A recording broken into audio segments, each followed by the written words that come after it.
Saudara-saudari yang terkasih, dalam agama Islam itu ada istilah sodakoh, sedekah. Kita memberikan derma, dana punya kalau orang Bali mengatakan. Dalam tradisi Kristen sudah sejak dari awal perkembangannya, orang itu menghayati semangat berbagi.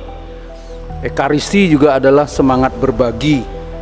Maka cara hidup jemaat awal yang digambarkan dalam bacaan pertama pada hari ini, bagaimana orang saling berbagi satu sama lain. Kemarin Saudara Franz Wangge, Ketua Panitia Hari Besar Hari Raya, mengutip dari surat kedua Rasul Paulus kepada umat di Korintus tentang berbagi.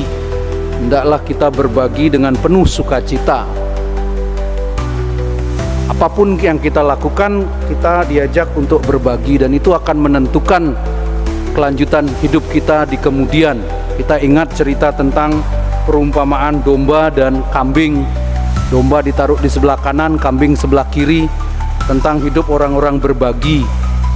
Ketika aku lapar, kamu memberi aku makan, haus memberi aku minum, telanjang kamu beri aku baju, penjara atau sakit kamu mengunjungi aku. Apa yang kamu buat bagi saudaraku yang paling hina, itu kau lakukan untuk aku. Itu semangat hidup Yesus.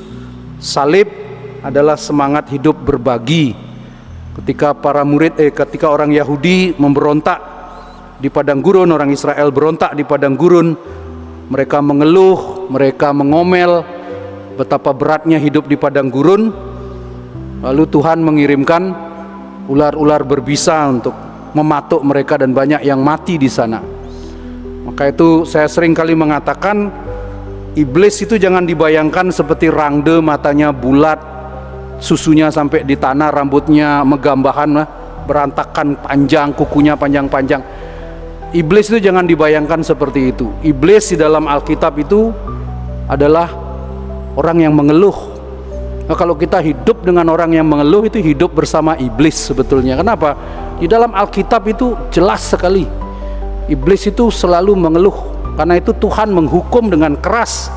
Dia mengirimkan ular-ular berbisa mematuk orang-orang Yahudi. Banyak sekali yang mati. Lalu obatnya apa? Dinaikkanlah ular tembaga. Barang siapa percaya dan memandang kepada ular tembaga itu, dia akan sembuh.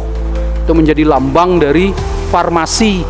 Apotek-apotek itu lambangnya salib dengan ular. Dari mana datangnya? Dari Alkitab ini. Itu simbol dari dosa. Dosa yang paling jelas itu apa? Mengeluh.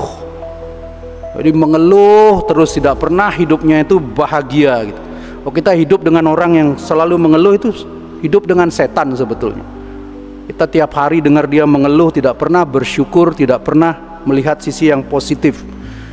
Hidup yang berbagi waktu, berbagi sukacita, bukan hanya berbagi makanan dan minuman, tapi juga kita rela memberikan waktu, perhatian kepada orang lain. Orang yang tidak bisa berbagi, dia datang menghayati Ekaristi, pasti dia tidak akan menghayati Ekaristi dengan bermakna. Tiap kali kita membagikan hidup kita dengan orang lain, itulah Ekaristi kita. Ketika kita datang ke gereja, kita merayakannya bersama Yesus.